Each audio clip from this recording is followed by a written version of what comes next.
One of New York's most iconic hotels, the Waldorf Astoria, is reopening after a lengthy makeover.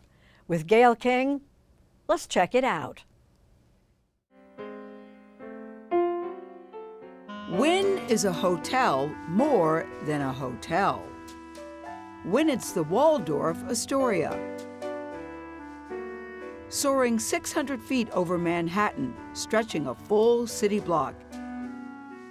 It set a standard of luxury, history, and celebrity for nearly a century.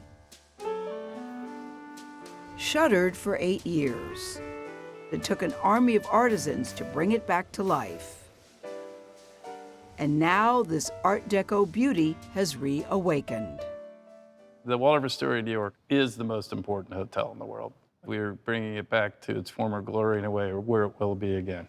Chris Nassetta is president and CEO of Hilton Worldwide, which operates the Waldorf.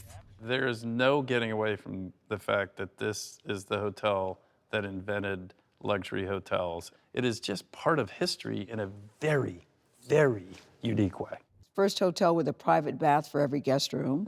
Yeah. First hotel to introduce room service. Yes. First hotel to have electricity on every floor. 1931. Yeah. First hotel to allow single women as guests. I know. As we reopen, it's a 375-room hotel and about the same number of residences that are being sold. So it's a very different hotel. Rooms begin at around $1,500 a night. After all, this is the Waldorf Astoria. And we'll go as high as what for the best suite? What is for that? The best suite, it's a 4-bedroom suite called the Waldorf Suite, and that would be $50,000. A night? A night. I was going to say for a week. The Waldorf was a combined creation of two of the wealthiest people on earth. William Waldorf Astor and his cousin, John Jacob Astor, built hotels side by side in the 1890s. The properties merged into one and led to the 1931 opening of this twin-towered treasure.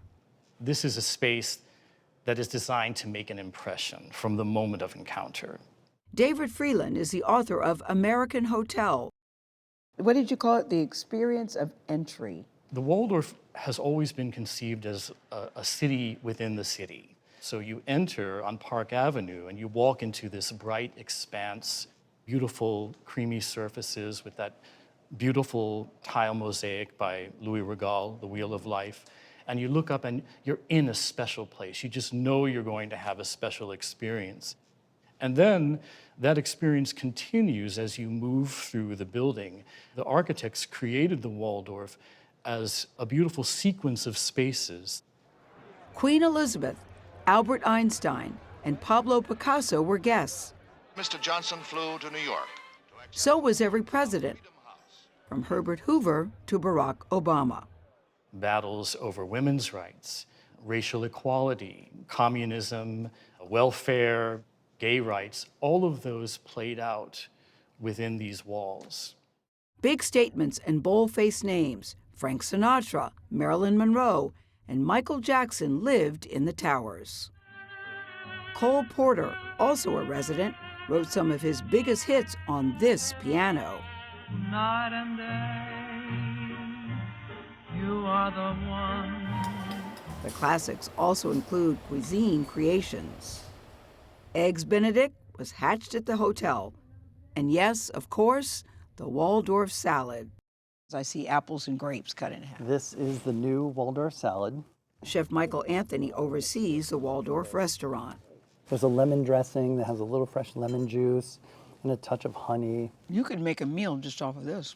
Yes. Give me some bread and butter, I'm good to go. Where did you get the dog, Paris? Paris Hilton, the great-granddaughter of Hilton founder Conrad Hilton, actually grew up within its walls. It just was like a fairy tale, so beautiful, just every day, new adventures. We would be running through the halls. Sometimes I would have roller skates on. I would roller skate on the marble over there. Did anybody say, Paris, knock that off? Sometimes, No. but everyone was so, No, they didn't. They were so nice. She remembers bumping into Nancy Reagan as a little girl. I took all these cute pictures with her. And there's this really sweet one where it's like me and her upstairs in one of the suites, and I'm kind of like running away from her.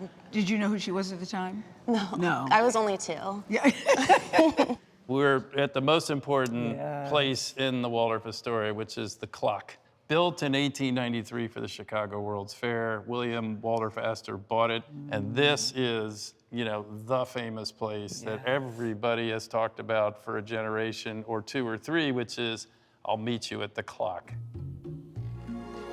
And so a grand hotel begins a new chapter. Chris Nacetta says, you don't have to be a guest to be captivated by the Waldorf Astoria. It looks fabulous. But you really bring a hotel to life with the people, with the hearts and souls that work here. Many of the people that were here are going to come back. But we want everybody that's in New York to enjoy it and revel in the history of a hotel that has sort of defined hospitality.